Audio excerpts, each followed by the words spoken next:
Once upon a time, Wilma Lanham and Richard Harvey simply complete each other. She was a little bit more outgoing. He was a little quieter. They just hit it off. He loved her, and she loved him. Well, what else do you need? But their perfect union comes under savage attack. It must have been the most horrific discovery that anyone could possibly make. It was just a gruesome scene. All I could see is from the knees down. The person in white certainly is someone that needs to be interviewed. You just can't grasp it. For this couple, the honeymoon is over.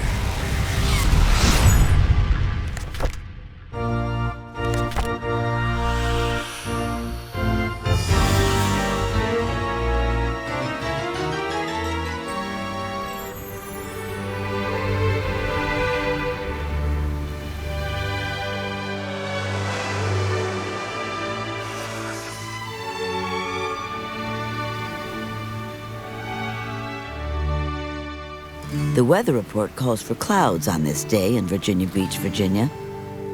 So the sudden beam of sunlight seems a blessing from above as it streams through a skylight and spotlights new bride, Wilma Lanham. We have come together at the invitation of Wilma and Richard.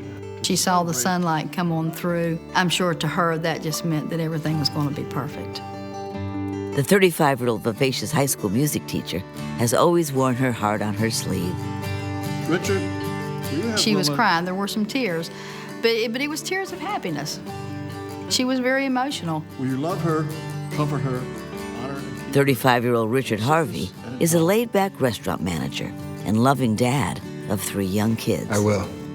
She was marrying a man that had children, and she was ready to make that commitment to be a mother. Will you have Richard to be your wedded husband? After a few failed marriages, he's happy to be finally getting it right.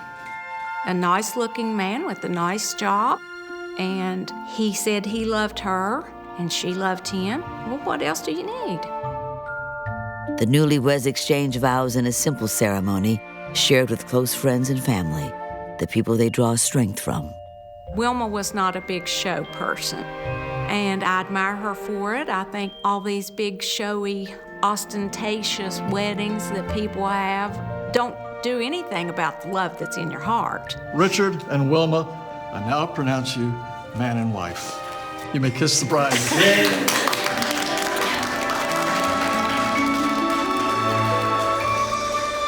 everybody, they're going to cut the cake. Everyone pitches in to make it a day full of love and personal touches. The groom's best friend is the caterer, and Wilma's mom bakes the wedding cake. I think the wedding was a happy moment for everyone there because it's what she had always wanted. You just hope and pray that everything is going to work out for them. But it seems those prayers may have gone unanswered. 10 months after their blissful day, Wilma fails to show up for her job at a local high school. It's strange. The devoted music teacher has never been late for work, even once. But when you got somebody that's dedicated, they're there all the time. If they're going to be late, they call. Have you seen Wilma Harvey this morning? And when that person doesn't show up, you automatically, alarms start going off. I want you to call the house, see if anybody's there. Yes, ma'am. And I need you to call a substitute teacher. Yes, ma'am. School administrators try her at the couple's home, No answer? but get no answer. Concerned, they reach out to the contact on file, her cousin Deanna. Hello, Deanna? They knew that if anybody would know where she was, that I would. And I said, no. I said, I haven't talked to her. Okay, thank you very much. The assistant principal decides to go check Wilma's house. Something just feels wrong. See if anybody's there. Wilma would not just be AWOL. She wouldn't do that. Make sure you get the teacher in there, okay? Has something happened to the vibrant music teacher? Music has always been in her life, ever since she grew up with 2 siblings in the coal mining region of West Virginia. She was in the 2nd grade, and she came home from school and said, Mommy, I want to take piano lessons. You didn't have to say, Wilma, it's time to practice. You need to practice. She was always at the piano. Her voice was just pitched to perfection. And her vibrato, I mean, it just flowed like a stream. And she was wonderful. After graduating college with a master's in music, she moves to Virginia and lands her dream job at a high school in Norfolk. Wilma definitely wanted others to be able to appreciate music like she did. And so that's why she wanted to be a music teacher. Her passion for music is so strong, she demands the most from her students. Knock it off. What? Hey, No one's just skating through this class. do you think this is appropriate in my classroom? Wilma was a petite dynamo. She wasn't afraid to stand up to students that were head and shoulders above her. Am I making myself clear? She would not abide anything less than what she thought was the best her students could produce. Even though she's found joy in her work, she yearns for children of her own. But sadly, that dream is unlikely to ever come true. She'd had problems from the beginning of puberty. We took her to the doctors, and she was tested and things, gave her medication, but they said she probably wouldn't have children. For many, many women, becoming a mother is a very important part of their identity. Wilma really longed to be a mother, even though physically she was unable to give birth to a child. Still, she holds on to the dream of getting married. When we were little girls, we had Barbies with bridal dresses. And of course, we all felt that someday we would be the Barbie in the bridal dress. And I think it was very important to Wilma to be married. But she has trouble finding Mr. Right. As she enters her mid-30s, she worries she may never find her soulmate. Back then, if you weren't get married shortly after high school, well then people start thinking, oh, you're an old maid. You're just gonna be an old maid school teacher. She hopes they're wrong, and the man for her is out there, somewhere. Although she doesn't know him yet, Richard Harvey is born and raised right there in Norfolk. A guy's guy, his passion is sports, in which he excels. He played all the sports, baseball, football, all of the various different sports. He was very athletic. He gets a degree in phys ed and starts teaching gym class. It's a fun job, but it doesn't quite pay the bills. He had got out of teaching because of all of the difference in pay of what he really wanted to have in his life, and so therefore he went into the restaurant business. There he finds his calling and quickly moves up the corporate ladder. Cooperation makes it happen, people. He's a natural leader who can handle the stress of a kitchen. Handsome and funny, the girls like him. But when it comes to choosing the right one, he keeps striking out. He had been married 3 times before, and he had been divorced 3 times, and he had 3 children. The hardworking father of 3 has learned his lesson not to rush into marriage. Don't you think you need a check on your table, Whitney? He hopes now that he's matured, he'll find a woman he can settle down with for good. All right, keep it up. Richard had had some bad luck in choosing mates. Keep up the good work. He still had this optimism that he could find the perfect wife. Then one day, Wilma's having lunch with her cousin when she catches the eye of the hunky restaurant manager. She has this lovely spark about her, so he can't help but strike up a conversation. Hi, ladies. How are you? There seemed to be an instant attraction between Richard and Wilma. I actually teach music at the local school. Well, you know, I used to teach. Really? What did you teach? we should perhaps get together sometime. That would be great. I can give you my number. Yes. She'll take the handsome manager to go, please. They automatically just seemed to click off. They just started dating right away. And at night, they sometimes have a telescope. They had some background together, and she talked about how that they could just sit down and talk about many things. Cheers to that. They just hit it off. Maybe it's because he had been a teacher before, and she enjoyed sports. Wilma was just really intrigued with him. She was a little bit more outgoing than what he was. He was a little quieter, but I think that probably complemented the two of them. After just a few dates, both realize this is the one they've waited for.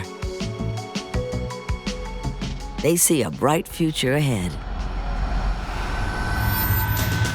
But is that future now in danger? Wilma's assistant principal arrives at the newlyweds' house. She noticed that Wilma's car was still in the driveway, knocked on the door, but there was no answer. Are you home?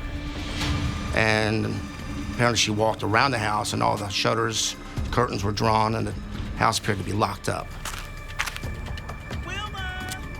Hello, can I help you? Yes, I'm the assistant principal at the school that Wilma teaches at. She talks to the next-door neighbor, a Virginia Beach police officer. But he hasn't seen either Wilma or Richard recently. He says Richard should be at work and calls the office. Hello? Is Richard working today? But the new groom isn't there.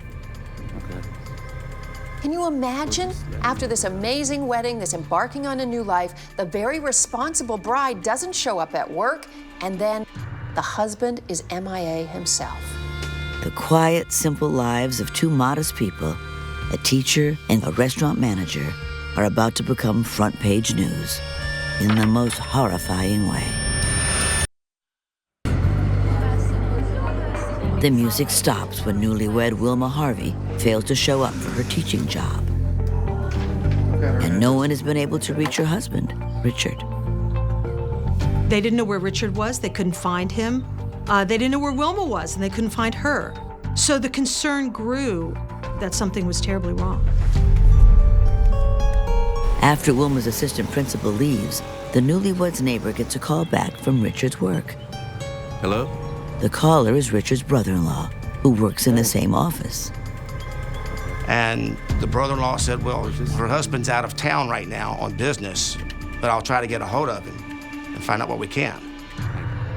The brother-in-law also says he'll call Richard's parents, since Wilma's family lives out of state. The brother-in-law tells the parents what's going on and asks the parents to respond to Wilma's house. I don't like it. Wilma would never miss school. Everyone's worried. But maybe Wilma's just sick, and Richard's busy and can't be reached. They hope their gut feeling is wrong, and everything's okay with this pair,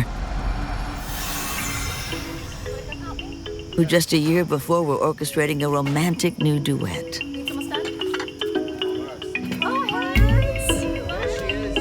They spend a lot of time hanging out with their inner circle of friends, including Wilma's dear cousin, Deanna Barney, and Richard's longtime best friend, David Pruitt. Everyone can see how perfect they are for each other. Oh, I could tell from the very beginning that, they were falling in love. They wanted to be together all the time. We have to do it. We owe it all to her.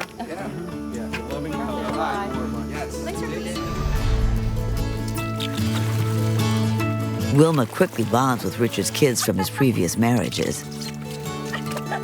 The children definitely liked Wilma. They thought a lot of her, and she thought a lot of them. For Wilma, it's literally a dream come true. She could not have kids, but she wanted to have a family. She thought she was meant to have a family. She was meant to be a mother. And Richard, I'm sure, was so attracted by this. I mean, when you have a woman falling in love with your kids and you're witnessing it, it's like, could it have been more perfect? As their love blossoms, the couple sees less of their friends. For Richard, it means no more late-night poker games with his buddies. And for Wilma, fewer girls' nights with her cousin, co-workers, and friends. When couples begin their love relationship, it's very important that they cocoon. And in fact, they're going to create a me and you against the world kind of emotional bond. After a few months, they decide to live together. Wilma moves in, hoping the next steps they take together will be down the aisle. Aww. That's our goal in life, to marry, to have a spouse, to raise a family. It was very, very important to Wilma. But that marriage proposal doesn't come. She had made the commitment, but she was fully willing to walk if he was not going to step up and make that commitment back. After 6 months, Wilma tires of waiting. Wilma basically read him the riot act. I'm taking care of your children. I'm getting along with ex-wives, and if this is going to continue, I want more than just being a live-in person. Please just stay. I don't want you to go. The relationship was not going into marriage, and that's what she desired, not just to live with somebody, so she moved out. Right away, Richard sees his mistake. He's lost without her. Richard realized that this was what he wanted. He made the decision to come back and say, well, let's go ahead and get married.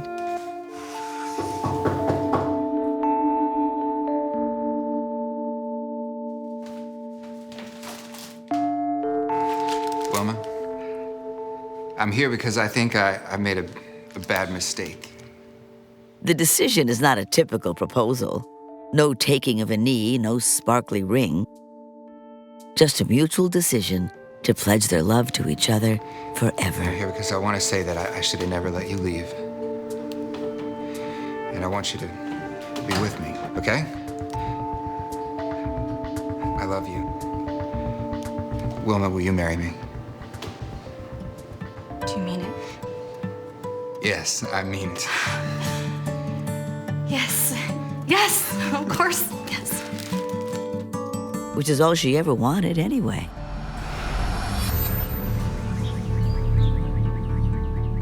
But now, no one can find either one of the lovers. Wilma! Wilma! Letting themselves in with a spare key, Richard's parents check the house with Richard's brother-in-law and the couple's neighbor. They go in the house, and they're calling out for Wilma, and they just become extremely concerned. Wilma!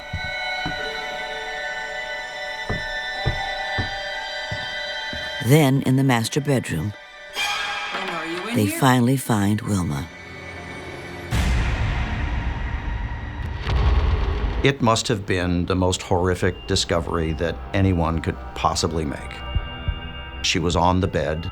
She was naked. Her hands were behind her back, tied. There was blood everywhere. It was just a gruesome scene.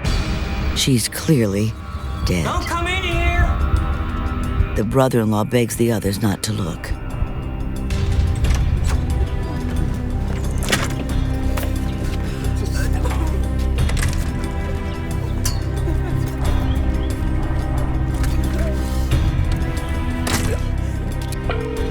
They call police.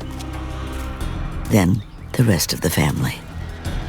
If someone dies in a car accident, that's very tragic. But for someone to be murdered in your family, it's just unheard of. You can't grasp it. I initially got a call from Deanna, and she started telling me what happened. And first thing I said was, is where's Richard? There's been a murder. Where is Richard?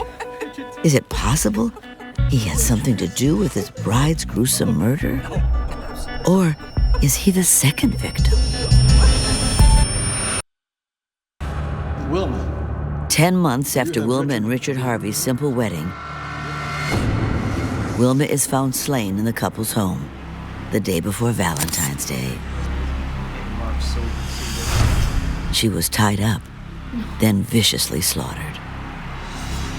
It's a horrible way to die. I mean, there were more than 20 stab wounds. Wilma did not go without a fight. She has defensive wounds to her forearms. She has a defensive wound to one of her hands where she tried to grab the knife blade. Who could have killed this happy newlywed in such a gruesome way. As detectives search for clues, they discover no sign of forced entry. You're immediately starting to think that it must be someone that either is related to the victim or is a friend of the victim and had access to the house. An hour after the body's discovery, Richard's brother-in-law tells police he's finally spoken with the new groom, who's headed back from a business trip in Rhode Island. But is his trip just a cover story? The spouse is almost always a prime suspect. You look at them first, and then you try to rule them out as quick as you can or rule them in. The husband was nowhere in town at the time. Well, is he on the run? Did he do it? Just don't know at this point. While they await his return, detectives question the rest of the family and friends. I'm Deanna, her cousin. Ma'am, do you know of anybody that might have a reason to do anything like this? She had some... Wilma's cousin says she actually suspects one of Wilma's students. He gave her some trouble. I'm mouthing off or something. I don't know. Knock it off. What? Hey, what is going on? Come here. Do you think this is appropriate in my classroom? Wilma just didn't take any guff off of him. She had told me that she had backed some guys up against the wall at school and told him, now, you're not going to do this in my class. She was not afraid to do that, even to large kids, much bigger than her. She was not afraid to stand up to them and demand respect. Had Wilma's tough talk backfired on her? It's hard to estimate teenagers. You know, they're like children's minds, but big, strong, adult-like bodies. Makes you wonder, could a teenager have done this? I don't know who Detectives need to question everyone in Wilma's classes to learn more. To solve the shocking murder, police must focus on every detail, no matter how slight. Just a year earlier, the details on Wilma's and Richard's minds were all about their wedding. So what do you think? They want a simple ceremony surrounded by family and friends. I think this is the one. I like it. Now. Their wedding cake will be a one-of-a-kind masterpiece, baked with a mother's loving touch. Wilma wanted her mother to do the cake. It was her special cake for her special day. One that nobody else would have anything like it. What do you think? No. As the wedding day draws near, the busy couple's schedules get even more jam-packed. Working, spending time with the kids, and planning a wedding isn't easy. Hello. Their friends pitch in, including Richard's best buddy of the past 10 years, David, who offers to provide the catering. Since they had worked together and they needed somebody to cater the wedding, that they felt like that would be good for David to do. It meant so much to have her mother bake her wedding cake and then to have Richard's buddy cater the whole thing. It was a bringing together of a supportive community for their marriage. But now that same supportive community is devastated by the bride's horrifying death. The medical examiner concludes Wilma was likely killed the evening before she was found. She had been bound and raped. Tests revealed traces of semen, but the technology at the time would not allow an exact DNA match to a perpetrator. She died from multiple stab wounds and having her throat slashed. Someone really had a lot of anger built up in them. Detectives follow a trail of blood from the bedroom into the adjoining bathroom, where they find a pair of gym shorts soaked with blood. The autopsy showed Wilma's body was streaked with a mixture of water and blood, as if someone had tried to clean her up after the murder. Another strange detail is that despite the frenzied attack, Wilma's glasses are neatly in place, like someone put them on her afterwards. Just so unusual. I mean, you've just brutally murdered someone and you put the glasses back on. The washing up and replacing the glasses, they're almost caring gestures after such a cold-blooded crime. Was the killer conflicted about what he'd done? Who would care enough about Wilma to want to clean her up some? There again, it just leads to someone that was close to her. It also looks like the perpetrator was searching for valuables to steal. The drawers were taken out, clothes were removed. Well, was it a robbery? But the other signs point to a personal motive as well. Then, detectives find exactly what they need to narrow the field of suspects down to one: a fingerprint on the inside lens of Wilma's glasses. The positioning of the fingerprint indicated that it was from someone who was placing the glasses on her face. They felt like if they could find out who left that fingerprint, that they knew who the killer was. They need to run the fingerprint through the database. Will it be a match to the new groom? There were all kinds of questions regarding his absence and the fact that she was there alone, a relative newlywed left alone. Wilma's cousin recalls the last time she saw Wilma, 2 weeks before the murder.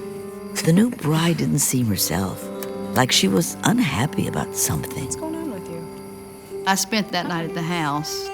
Her mood was very somber that night. There was something not right.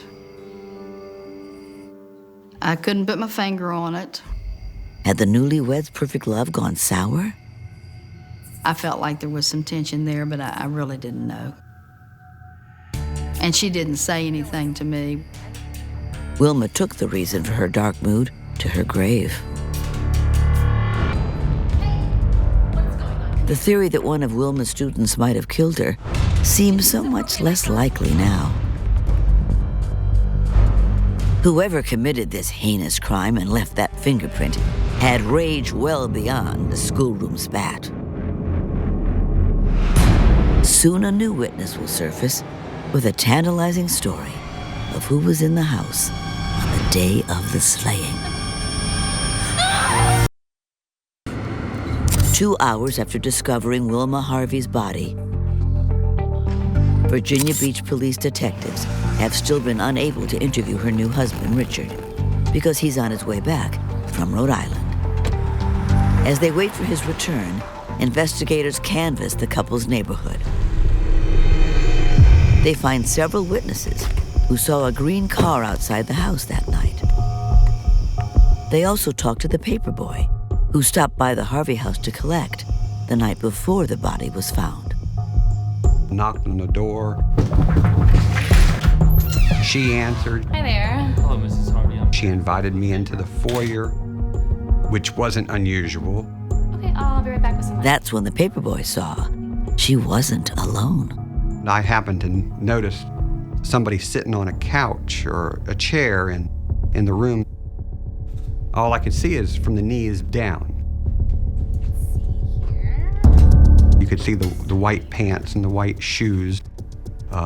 Couldn't necessarily identify whether it was a man or a woman, just a person sitting there.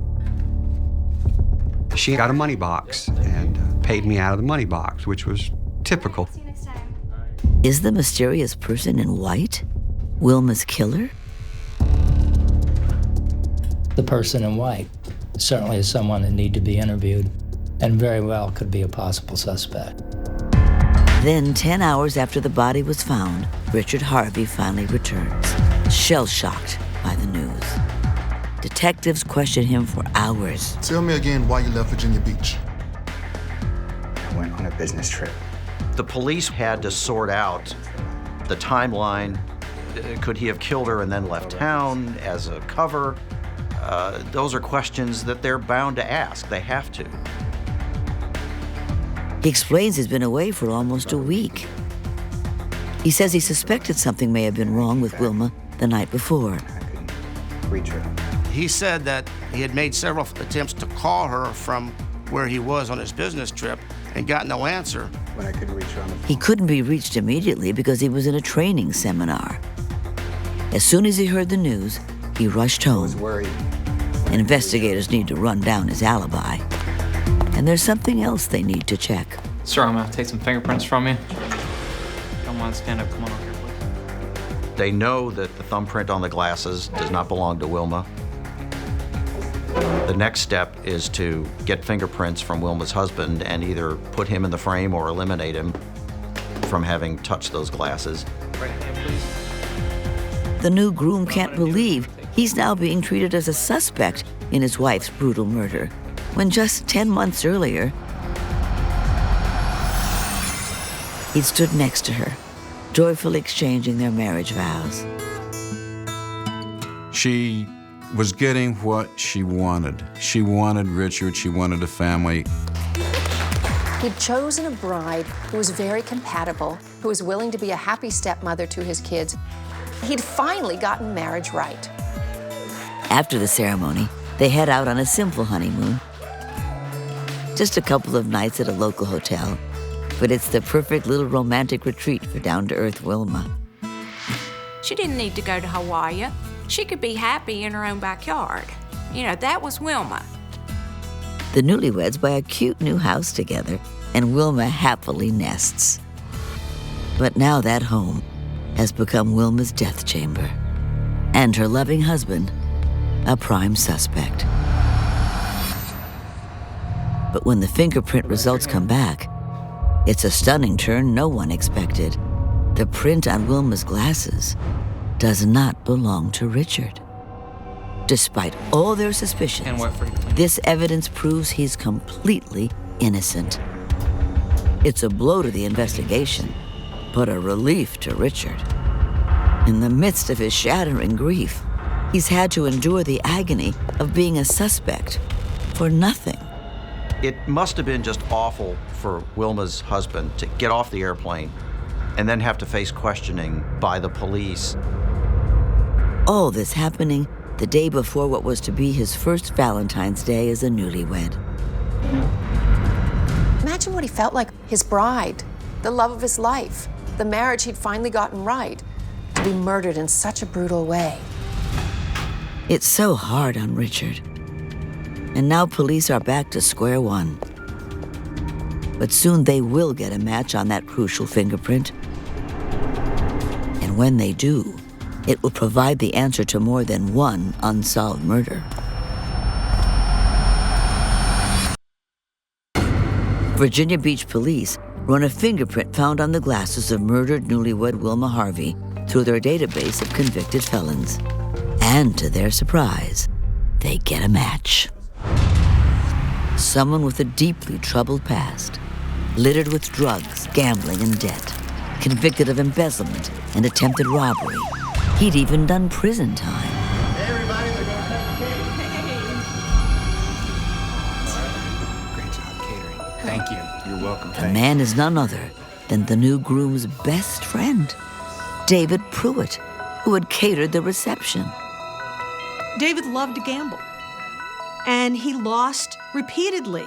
And in one case, he was in over his head. He went to his place of employment. He stole, I believe, $6,000. Richard had been one of the few people who always stuck by David. Over their decade of friendship, Richard always thought he saw goodness inside his troubled friend. Even after David went to jail, Wilma's husband still was there to help him, testified for him, got him out on bail, got him a job at the local restaurant where he was a manager. But their friendship faded after Richard got married. He was having to let go of his friendship with Richard that they had had through the years. She was taking his place in many respects, you would say. Had David grown obsessively jealous of Wilma's time with Richard? Relatives recall Wilma had said she'd become uncomfortable around David.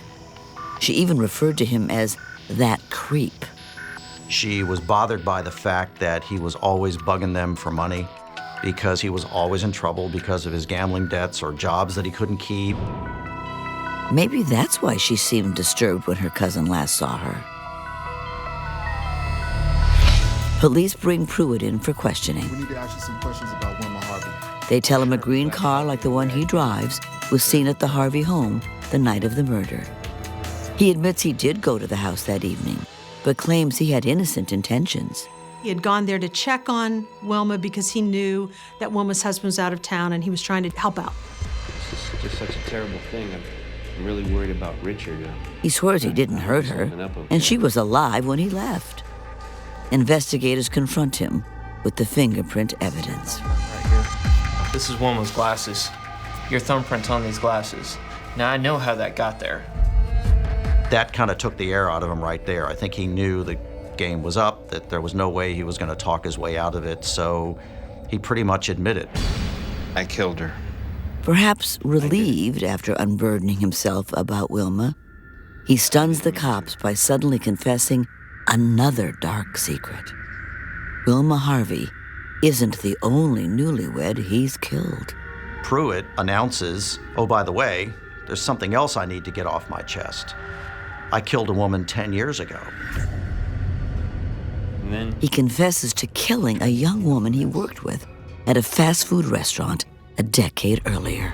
And he came there late at night while she was locking up, asked to be let in, said he needed to call someone to give him a ride, and she let him in. You know where the phone is? He says his intention was to rob the store, but then the predator inside him took over.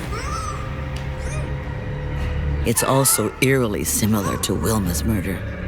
He bound her, and he gagged her, and cut her throat. I mean, it was just almost identical. He hadn't raped her, but that woman had been recently married, just like Wilma. Her murder had gone unsolved until now. For Wilma's killing, police charge him with capital murder, rape, and robbery. When he goes on trial a year later, he mounts little defense.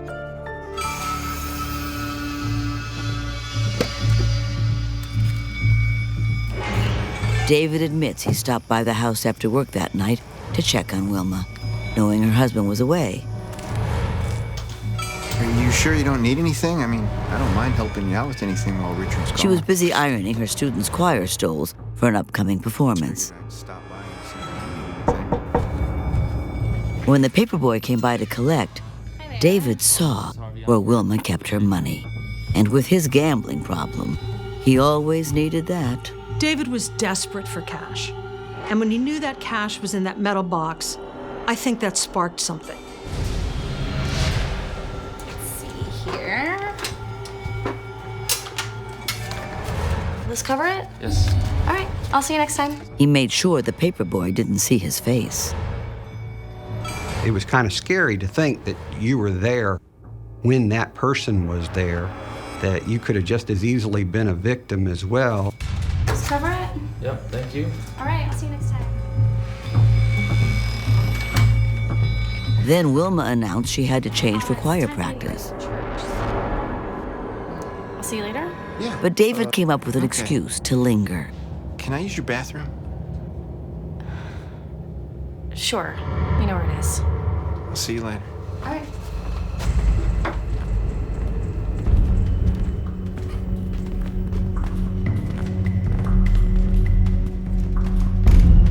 He says that at that point, he decided, hey, I'm gonna go have sex with this woman. He can take her money and feed his sick desires.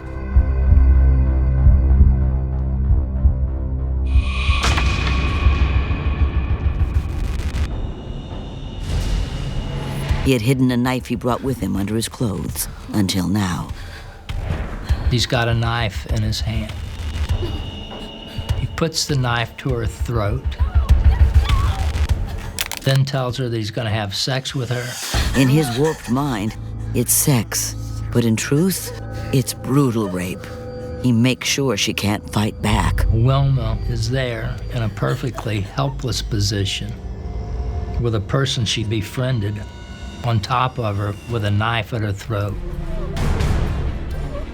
At that point, I believe that she thought he was simply going to go downstairs and take the money and leave. But instead, he stabbed her and stabbed her and stabbed her 29 times around the throat. It was a vicious, vicious attack. He then ransacked the house, looking for things to steal. Something in his subconscious made him go back to her.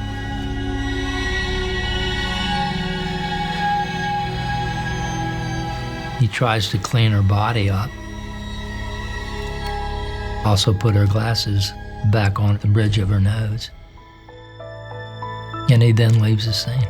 cleaning her and replacing the glasses might have been some twisted attempt to make up for the horror he'd put this kind, gentle woman through. The crime scene that had puzzled investigators because it seemed both personal and robbery-driven now makes sense. But what does not come out at trial is why he would rape and murder his best friend's wife. Richard and Wilma, I now pronounce you man and wife. Some believe he was obsessed with Richard and jealous of the time he spent with Wilma once they married. In his own little warped mind, he may have perceived Wilma was taking Richard away from him. On February 24th, 1986, David Pruitt is convicted of robbery, rape, and capital murder. He is sentenced to death. In a separate trial, he's convicted of killing his newlywed co-worker. On December 16th, 1993, he is executed in the electric chair at the Greenville Correctional Center in Virginia. It wasn't a big relief, like I thought I was gonna, jump up and down. No, I didn't. I just said, you'll never do it again. That was the way I felt. He was given soft justice. Real justice would have been getting him hacked up just like he did his victims. That's my opinion of justice. Poor Richard never could have imagined a man he called friend could be capable of this. We wish we could all have a crystal ball and look inside somebody's mind and heart, but sometimes in our best friends lies evil. After Wilma's murder, Richard immersed himself in his church community. He finally found love again, but has never forgotten his vibrant Wilma. Nearly 30 years later, her absence is still deeply felt by all she touched, her family, her friends, and the students she was so devoted to. He took something that I could never replace, that I will never have again. We were like sisters, and I just miss it. I don't know if there's anything I can say that I miss the most about Wilma. I think I miss everything about Wilma.